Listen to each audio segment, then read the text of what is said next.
એક તરફ શિક્ષકોને કચ્છ છોડી બદલીઓ કરાવી છે તો બીજી તરફ કચ્છ શિક્ષક વિહોણું બને તેવો સંકટ પેદા થઈ રહ્યો છે, જેના કારણે બંને તરફે ખેંચતાણ ચાલી રહી છે। શિક્ષકો કહે છે અમને છૂટા કરો, તો બીજી તરફ તંત્ર આવું કરી નથી રહ્યું, કારણ કે કચ્છમાં શિક્ષકોનું સંકટ પેદા થવાનો ભય છે।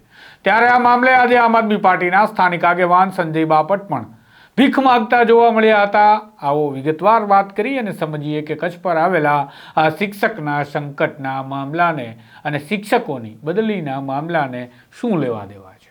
વૈષ્ણવજન તો તેને કહીએ જે પીડ પરાઈ જાનાને રે। નમસ્કાર, હું છું આપની સાથે તુષાર બસિયા। નવજીવન ન્યૂઝમાં આપનું સ્વાગત છે। ગુજરાતમાં શિક્ષણની વ્યવસ્થા કેટલી સુંદર છે એ સમજવા માટે કચ્છની આજની સ્થિતિ પર નજર કરવી જોઈએ।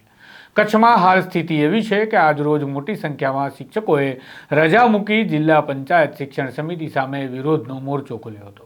શિક્ષકોનું કહેવું છે કે તેમની ઓનલાઈન મોડથી બદલી થઈ છે, છતાં તેમને છૂટા કરવામાં આવતા નથી। આવું નહીં કરી જિલ્લા શિક્ષણ સમિતિ શિક્ષણ વિભાગના પરિપત્રની જોગવાઈનું ઉલ્લંઘન કરી રહી છે। જે પરિપત્રના પ્રકરણ Fમાં જણાવ્યું છે કે જે શાળામાં 50% મહેકમ જળવાતું હોય તેવા શિક્ષકને બદલી મળે તો 7 દિવસમાં છૂટા કરી દેવાના રહેશે। આ વાત થઈ શિક્ષકોની બદલીની અને કે જે શિક્ષકો પોતાની જલ્દી બદલી કરાવી કચ્છ છોડી જવા માટે આંદોલન કરી રહ્યા છે તેમની।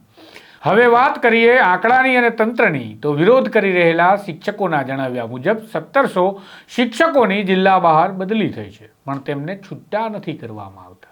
ટૂંકમાં મોટી સંખ્યામાં શિક્ષકો છે જે બદલી પામ્યા છે, પણ એક સમાચાર માધ્યમને જિલ્લા શિક્ષણ અધિકારી ભૂપેન્દ્રસિંહ વાઘેલાએ જણાવ્યું છે તેના પરથી આ સ્થિતિને સમજી શકાય છે, જેમાં તેમણે જણાવ્યું છે કે સરકારના નિયમ પ્રમાણે તો આ શિક્ષકોને છૂટા કરવા જ પડે, પરંતુ કચ્છમાં શિક્ષકોની મોટી ઘટ છે, એટલે જ્યાં સુધી નવા શિક્ષક ન ફળવાય ત્યાં સુધી આ બદલી અટકાવી રાખવા પદાધિકારીઓ દ્વારા ઉચ્ચ કક્ષાએથી રજૂઆત કરાઈ છે। અત્યારે કુલ 1700 સામે 25 શિક્ષકો કચ્છમાં આવ્યા છે। સરકારમાં પણ રજૂઆત કરવામાં આ બાબતે આવી છે, તો કચ્છ જિલ્લા પંચાયતના પ્રમુખ સાથે પણ યોગ્ય રજૂઆત કરવામાં આવી છે અને રાજ્યના શિક્ષણ અધિકારી સુધી પણ વાત પહોંચાડી દેવામાં આવી છે। આમ ટૂંકમાં કહીએ તો 1700 શિક્ષક બદલી કરાવી ચૂક્યા છે ને તેની સામે માત્ર 25 જ શિક્ષકો કચ્છને મળ્યા છે। આ સ્થિતિમાં 1700 શિક્ષકોને જો છૂટા કરવામાં આવે તો બાળકોને ભણાવશે કોણ? અને શિક્ષકો પોતાના પક્ષે જે નિયમનો હવાલો આપી 50% મહેકમની વાત કરી રહ્યા છે, એ 50% શિક્ષકોમાંથી હજુ કેટલાય બદલી કરવાની માંગણી મૂકશે ત્યારે શું થશે હાલત? અને વળી કચ્છની શિક્ષણમાં કેવી અસર અને વળી તેની કચ્છના શિક્ષણમાં કેવી અસર હશે તેની કલ્પના આપણે કરીએ તો પણ ભયાનક વિચાર આવી જાય। પરંતુ આ બાબતે સરકારી તંત્ર કેટલું તૈયાર હશે એ જોવા જઈએ તો એક સમાચાર માધ્યમે જણાવ્યું છે કે તેમને જિલ્લા પંચાયતના પ્રમુખ જનકસિંહ જાડેજાએ જણાવ્યું છે કે કચ્છમાં છેલ્લા 35 વર્ષથી આવી જ હાલત છે। જે કમનસીબી છે, તાજેતરમાં કચ્છ આવેલા મુખ્ય પ્રધાન ભૂપેન્દ્ર પટેલ સાથે પણ આ બાબતે વિસ્તૃત ચર્ચા કરવામાં આવી છે। આ સમસ્યાનો કાયમી રસ્તો કાઢવા રજૂઆત પણ કરવામાં આવી છે। શિક્ષણ મંત્રી પ્રફુલ્લ પાનસેરિયા અને ઋષિકેશ પટેલ સાથે પણ આ બાબતે ચર્ચા કરવામાં આવી છે। કચ્છમાં શિક્ષણનો મુદ્દો ગંભીર છે, એટલે તમામ લોકો આ બાબતે રજૂઆત કરી રહ્યા છીએ અને રાજ્યના મુખ્ય પ્રધાન પણ આ બાબતે રસ દાખવી રહ્યા છે। આમ કચ્છમાં શિક્ષકો મામલે પેદા થયેલી ગંભીર પરિસ્થિતિ હવે સરકાર માટે પણ ચેલેન્જ લઈને આવ્યું હોય તેવું લાગી રહ્યું છે અને હવે આ સ્થિતિમાં વિપક્ષ આમ આદમી પાર્ટીના નેતાઓ પણ સરકાર અને તંત્રને કહી રહ્યા છે કે શિક્ષકોની બદલી અટકાવી દેવામાં આવે જ્યાં સુધી નવા શિક્ષકોને કચ્છમાં નિયુક્ત ન કરવામાં આવે, અન્યથા કચ્છના બાળકોના ભાવિ અંધકારમાં ધકેલાઈ જશે।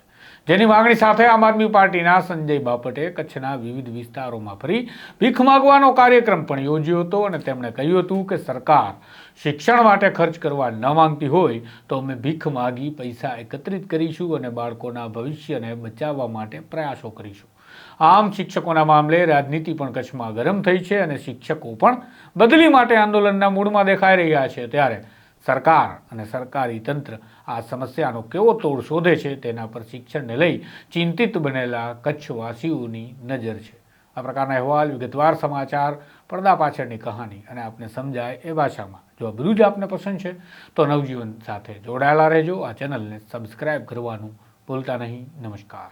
વૈષ્ણવજન તો તેને કહીએ જે પીડ પરાઈ.